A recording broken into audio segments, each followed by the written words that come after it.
Pulse Media is partnered with Paley Motorsports. That's right. We're official marketing and news anchor for Paley Motorsports and Sam Paley. If you want to reach out to millions through motorsports, reach out to us today. We can get you in touch with Sam and get you on a race winning car. So why wait? Reach millions through motorsports with Paley Motorsports today. Hey, Nathan. How's it going? How are Good you? one.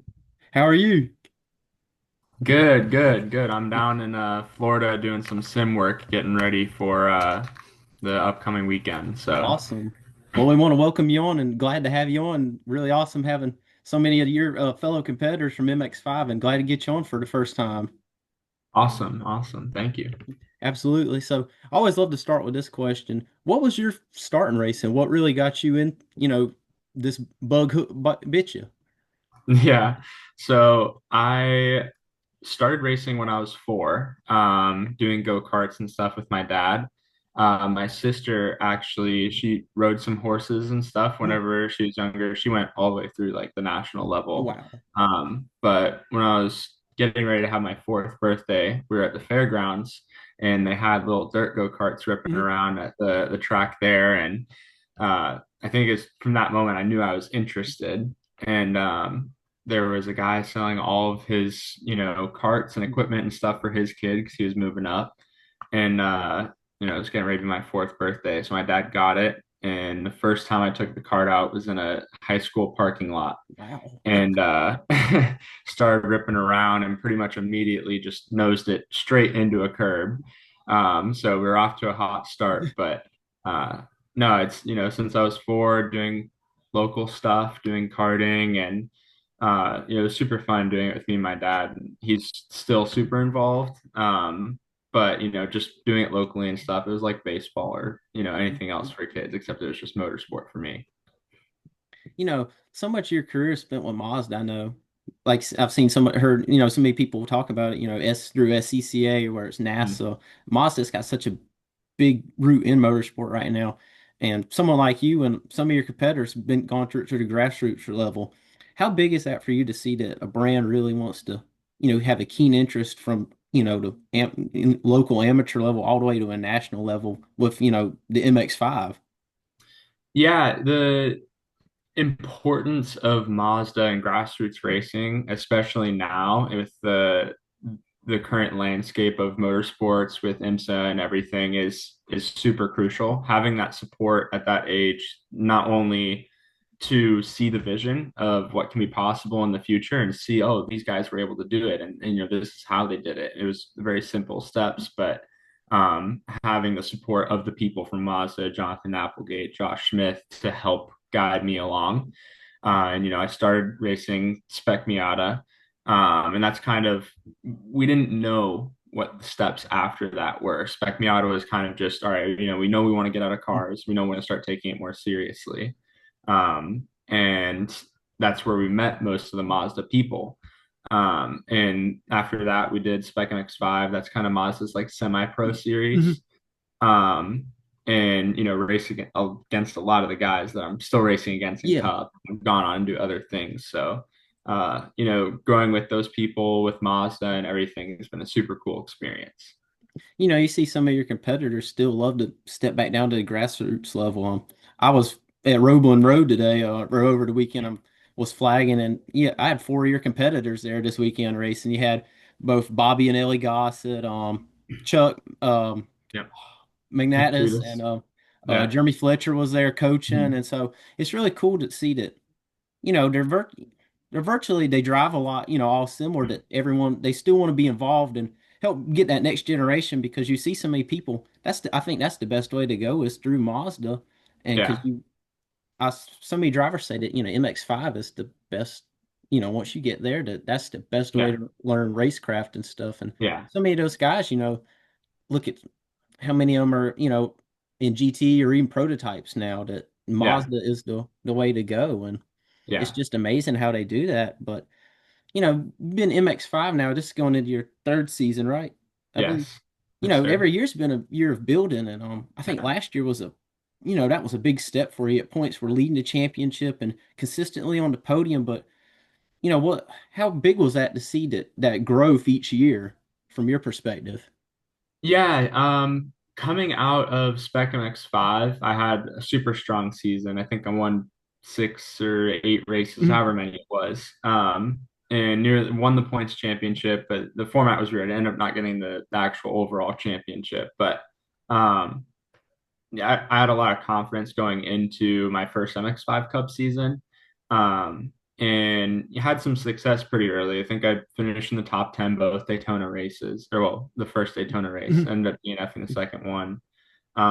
Did pretty decent at Sebring and at Laguna, broke through and got 2 podiums. And I thought that it would be easier to stay at the top of that series. Kind of like after Laguna, I was like, all right, I'm gonna be fighting for podiums every weekend. But the top, 8 guys are so strong. It's so difficult to stay up there. And a lot of the times you just put yourself in the right spot, the right position, and the rest is up to the Mazda gods. So, um, the series definitely keeps you humble. And even with all of our advanced auto sports guys, I work with them all the way through the ladder.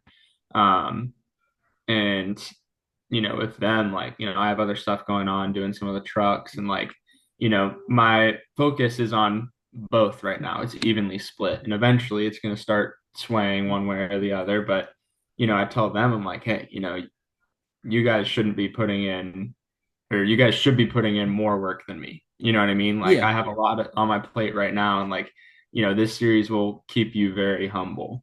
Um, and that's super important, I think, for a lot of these guys to understand. Like, once you're in that top 10 pack, like anything can happen, but you just got to keep yourself there. And I think this is one of the hardest series to win just because of how close it is and how much the littlest margins there. Look at, every year there's some of these spectacular finishes. Dates, look back Daytona, Sebring, that, this is probably the toughest series that I know to win a race. It's just Mhm. that difficult. But Yeah. when you win that, it makes it that much more better because, you've beat some of the best and see what Mhm. they've been able to do.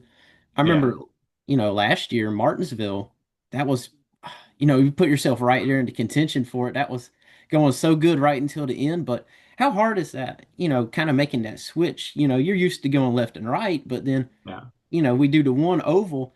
How Mhm. difficult is, from your perspective, the car setup and then just making Yeah. that switch to know we're doing one direction the whole race pretty much. Yeah, from a driving standpoint, I definitely had to study up on oval racing in Mhm. general, the lines and how things change throughout the weekend. And I think the first year that we did it, I came in with a very road course perspective, Mhm. just treating it like 2 separate Right. corners. Um, and as like this past year, we actually didn't end up going to the test. We just showed up to the race weekend, and I knew a little bit more about like the NASCAR side of Mhm. things and oval racing in general, and came into it with a slightly different mindset. And I think it showed. I mean, I think we're the fastest car on track. Setup wise, these cars definitely aren't made to only turn left. Yeah. So we're limited on a lot of our adjustments. So it's weird because you set it up as much as you can, like an oval car, like a late model or something, Yeah. but we just don't have the range of adjustment those guys do. So it's this really weird hybrid of it feels like a road course car, but still like has handling characteristics of an oval car. And that race is super unique and it's a ton of fun. I think everyone enjoyed watching it. I think it's one of the coolest races because it's such an oddball. The season Yeah. ended, what, a week after or week prior at Road Atlanta, but Yeah. it was just it's unique in a way that because you don't Mhm. see that and you see a good mix of people wanting to come from that are oval guys wanting to come mix it up with you guys, and it Yeah. shows that those oval guys can jump in one of those cars and be just as quick. Yeah. Do they was that when you did the first year in Martinsville? How do you kind of prepare? Do you watch a lot of the NASCAR footage to kind of get I guess, a rough idea of maybe what to do or how to kind of? Yeah. I use iRacing a decent bit to Mhm. try to get, a general feel for it. But the way that you drive to the limit. Like I feel like in road course racing, a lot of times you drive off your marks and you Right. drive, a lot more um, mathematically, right? You Yeah. break 200, you trail off like this, you apex here, Mhm. where oval racing a lot more. There's a lot more variables. It changes a lot. Mhm. With the sun coming down, then you kind of change your line. You change how much you can keep the tire loaded up. And even with setup and as the race goes on, like you're more driving to the limit than a certain mark. Um, so that was probably the toughest thing to kind of adapt to. And I had a couple of mentors that, had been in the oval racing stuff Mhm. that was explaining that to me. And that was nice to have as well. I had a head start going in. Yeah. But I mean, even watching the NASCAR races there to prep for it, we knew it was going to be insane. It, So was the tire fall off? Did you find it to be different than what you're used to? Obviously, they had some of the other NASCAR guys there, and I think they ran like a Hoosier tire compared to the Michelin. Was there a lot of fall off that could affect the way the balance of the car would play? yeah, with the first year, it would definitely was interesting because we were with the Wheel Modified Mhm. tour, and they run a Hoosier tire, and the compounds didn't make as big of a difference as what we thought. We thought they'd lay down like a lot of rubber, Right. but after their first session, it didn't like exponentially change. And then obviously this past year, we were the first cars on track. It was us all day, and then it was trucks and O'Reilly series and everything after that. But just the adjusting to trying to guess the track, and like you said with the tire fall off, um, our both of our races have been in sunset. And as the sun sets, you can feel how much you can really lean on that tire. And this past year, with starting in the back, I definitely tried to save the right rear as much as I could. Um, while coming through the field and, biding my time, right? There's times where I needed to push and try to make a pass, and there's times where I could just wait for it to come to me.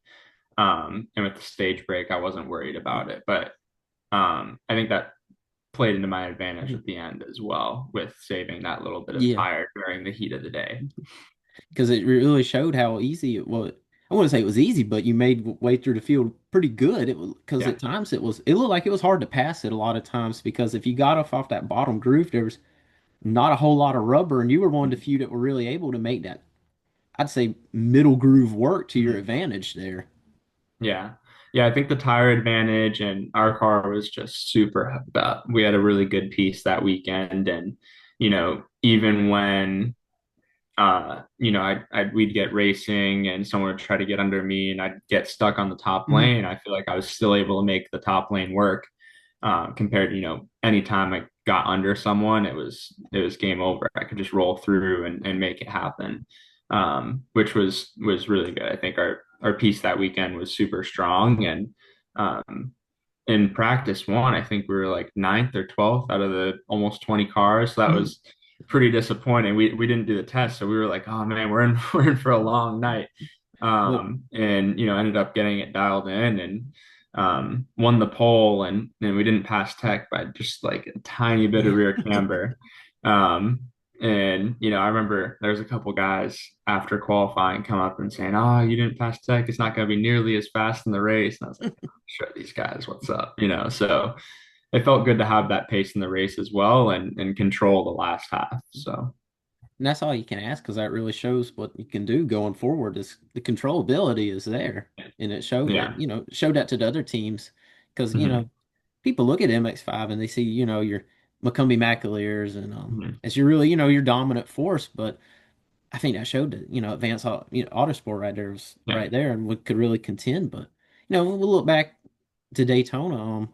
Both of those races were really different. Race one, really got going and had a good rhythm for everyone. But Mhm. race two it was a real kind of oddball. I was talking with Bobby Gossett today. He's like, the race really just couldn't get going. And, Yeah. it was hard to buy you had to buy your time. And Mhm. I guess the way it helped and advanced everyone because everybody was able to save their tires though. But from your perspective, how was the first round like for you? Yeah, Daytona is always one of those races you just hope to come out clean. After that, like the rest of the season will fall into place. So, going into this year, um, that was my goal. Just get out of the weekend somewhat clean, some decent points. There's no reason to make it hard on yourself at Daytona. Um, and yeah, the race one, like having 42 cars, 40 something cars on track was super clean. And I was really surprised about that.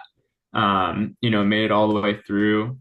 Felt like I put myself in a good position at the end of the race and, Daytona, it happens, Yeah. it's the drafting the line is insane. So, um, race two, yeah, just the race never really built any momentum. Yeah.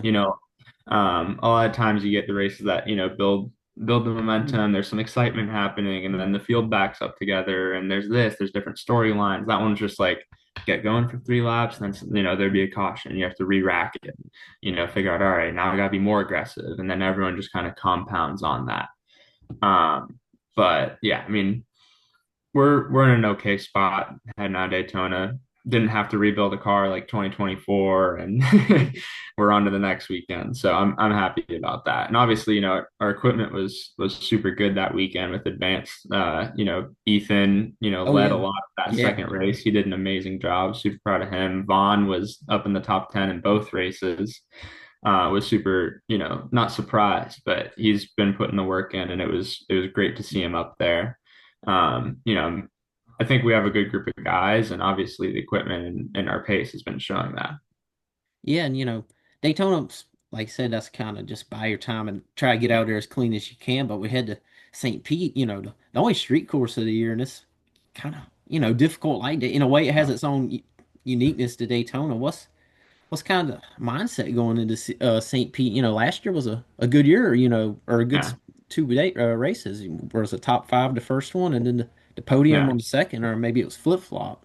Yeah, yeah. I ended up getting 2 podiums. I was second That's and right. third Yeah, last year.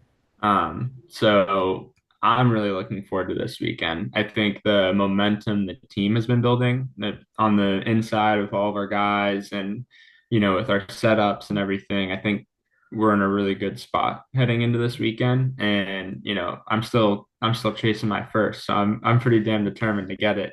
And obviously, we had a really good weekend here last year, so it'd be a great track to get it, especially with running the truck race as well. It'd be good to prove myself this weekend. yeah, So like definitely looking to go out there, and the draft here is not nearly as much as some of the other tracks we go to. yeah. But you can control a race. That was a kind of a point I was going to ask. Hmm. Watching it, most tracks the draft is, I would say, a determining factor in the way it plays out. But that's kind of the beauty of St. Pete is you can really control this race, and it's like looking at like the Indy cars and stuff. Somebody can get out and get this big gap, Yeah, and it's you sometimes you're a sitting duck and kind of just battling it out or just riding around, and that's what yeah, makes St. Pete and the margin of error is so yeah. slim there. You got so much room with the walls, but Hmm. you know, you're gonna be getting a lot more seat time than most this week with the doing the trucks. I think y'all only have one. MX5 has that single practice on Friday, Yeah. but what's the preparation been like? Have you? I saw where you got to do a seat fit, but are Hmm. you? How excited is it to don't be making the first laps on Friday at some point Friday? Yeah, yeah. So Friday afternoon we'll be making the first laps in the truck, and it's really exciting. I think the whole FRE team's super pumped to have me, and having a group that's welcoming like that has been great. Especially it's completely different Yeah. people. Like, we go to, in the Mazda stuff, everyone, the brake guy, the tire guy, like, Mhm. there's no one I know here. So having them behind my back and pushing me forward and taking every step with me has been very nice. And I think that just helps build the culture going into this weekend. Everyone believes in me and I believe in them, and we're a team together. And that's, one of the most underrated things about racing. I don't think people put enough effort into is like building that culture. Trusting your guys, them trusting you matters a lot. So no, I'm super excited for this weekend. I think we're gonna, you know, the end of the day, it's about getting the experience. I got 2 more races after this, and getting a result would be nice, but preparing myself the best for the future is definitely the goal. Spencer Boyd, the owner of that team, he's very experienced. He's built a great organization there. How much has you been able to lean on him just experience wise? And this is gonna be something new for everyone. The trucks have never done a street course. Yeah, yeah, no, I think it's been cool working with Spencer because I think leans on my experience as Mhm. well. The our Mazda engineer JC, he's coming with us to help work on the truck side of Awesome. things. So, working with Senior, our crew chief on the truck, Mhm. and JC and Spencer, and we've have this big melting pot of different experiences, and it's been really cool to take little bits and pieces from each of those, and um, I think we're all on the same page heading into this weekend, which, it's rare. Like I've never even done a race with these guys. I've known Yeah. them for about, a month or two. So to already be, this comfortable with them, I think is a good sign of what's to come. The thing with first time races for the series, you look at the rest of rest season, you can kind of map out, say, I think he's gonna be good here, Yeah. or there. And do you feel that it's kind of an even playing field that, there's look at Dario and Hinchcliffe Mhm. and Colin Braun and Jackson Lee. You guys are the only ones that have driven this track before. Do you feel like you guys are, don't have a bigger advantage over the field, even though it's a different vehicle than what you guys are Yeah. used to driving normally? Yeah. No, I think it's definitely going to be tough for a lot of us to have experience at the track. In the past, I've had difficult experiences going somewhere that I've had a lot of laps Mhm. in. For example, even the Spec Miata and going into the Cup car because it's a slightly different driving Yeah. style. So I think for, especially some of the guys with open wheel backgrounds, it might be tough just because it is a very, very different platform to race on. It's compared to the Mazda, it's everything expanded. You're still Mhm. kind of shooting for the same goals, and I think, like Colin will probably have good experience as well. I mean, he raced stock cars for a long time. Yeah. So I'm sure it'll be like riding a bike for him and he'll be up there. But, um, it's for me, it's going to be cool racing against all those guys too.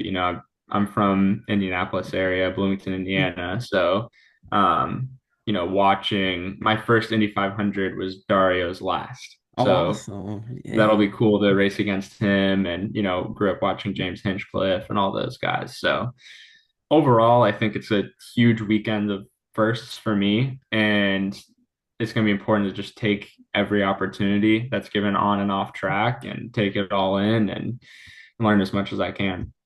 If this weekend goes well, could you see yourself doing some more truck races down the line, or maybe even jumping to O'Reilly, or if the Mhm. opportunity opens up Cup? Yeah, I mean, I think that's kind of the goal. Obviously, the Mazda side has been great, and we've built Mhm. a really good program there. Obviously, it's just the three races for now, Yeah. and let's get through this weekend. And it's all about finding the funding and opportunity. And I think the goal is eventually to go full time in something in stock Right. cars, and continue to build my career. Of course, I've always loved the road course side of Mhm. things and sports car racing, but building a career anywhere has been my long-term goal in racing. Like the obsession with competitiveness and like just wanting to win is what I love about the sport. And there's so many different ways to do it. You can do it on track, off track, working with your guys. Like that's what I love about racing. So doing that in any capacity is what I want to be doing for the rest of my life.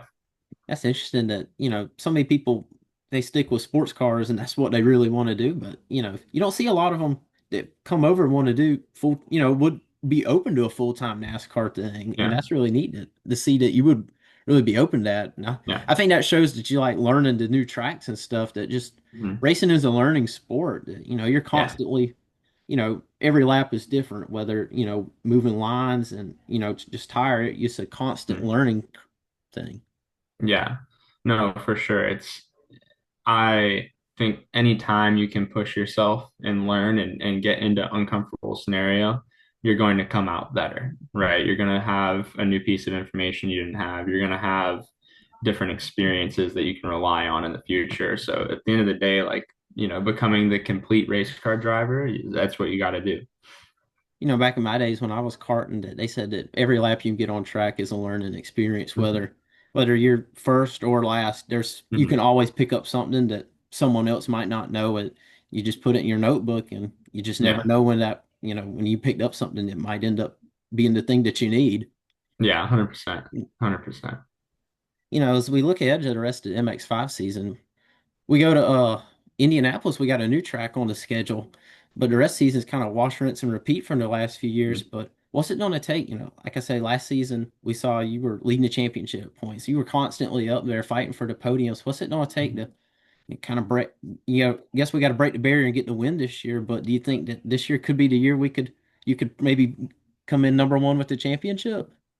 Yeah, I mean, I think after how strong of a year we had last year, I don't want to say nothing else is a failure, but obviously our only goal this year is to win races and win championships. So, that's what Ben and JC and all the guys are here for. So, and that's the only reason I'm here. If I'm not going to be here to compete for a championship, that's what I love. I love competing. So, yeah, I think, Daytona is always a little bit of a wash at the beginning of the year. It's for me as well, just it's been a hard track to be consistent at. Um, but yeah, the rest of the season, I mean, we were super strong at Mid Ohio. That one probably should have been my first win. I had the gap on the field. CTMP was racing for the win.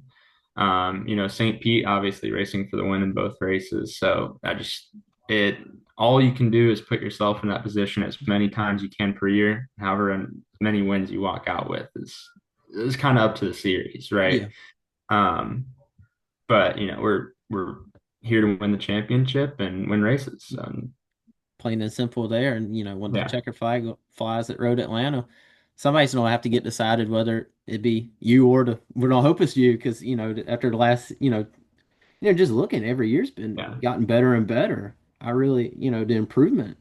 yeah, This is a hard MX5 I would say is probably one of the hardest series just because of yeah, how for sure. those top 10 guys they're right there. The gaps are Hmm. just right there. But I'm Yeah, excited to yeah, see it's what always happens. evolving Yeah, too, with all the new guys coming in and new talent, and the series is never the same. So this year there's a lot of very, very good young kids. I'm 19, but new kids to the series that are coming in and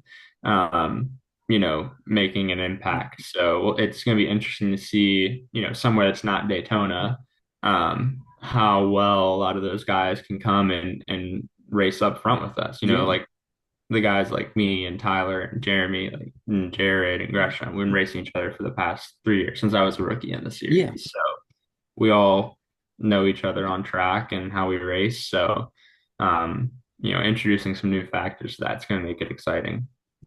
But I think going forward, this will be a fun weekend, and can't Yeah. wait to see what happens. And we'll be at Road Atlanta, and I wish that they would come back to y'all would come back to Sebring because that's gonna be my Yeah. next. I guess you say big race, but Hmm. I love seeing you guys race the grassroots stuff. Like I say, I saw three of your competitors this weekend Yeah. racing, and they were all up front. Chuck and Bobby man, they had a fantastic battle. I don't know if you ever been to Roebland. They got a long straightaway, and those guys coming out in nine, it was neck and neck right there. Holland. Yeah. But Yeah. I think I'm going to try to do a Spec Miata race this year at Watkins Glen. So that'll be that's fun to go out there and kick it again with those that's a guys. that's a bucket list track for me to work. Yeah. I've been working races since 2022, and when I finally got to the IMSA one, it was like, dang, this is pretty cool where it is. Yeah. But Yeah. Yeah. For sure. I want to thank Nathan. Want to thank you for coming on. It's great Yeah. spending some time with you, and we look forward to seeing what happens this weekend. I think it's gonna be a fun weekend. Yeah, thank you. I think so too. I think everyone's super excited to have the opportunity to be a part of our programs and having Wheelan and Watt on board for both, the car and the truck Yeah. is super exciting and yeah, it's a big step in my career and it's going to be exciting. Well, we want to thank you for coming on, and we're Yeah, gonna of be at course. Road Atlanta. It seems so far away, but the season flies by. It'll be here before we know it, and love to catch up, and we'll get some, do some cool stuff up there, and hopefully see you with the big trophy and check at the end of the year. There we go. Sounds good. Good. Well, thanks, Nathan, and we'll catch you on the flip side and see how we do at St. Pete and head on.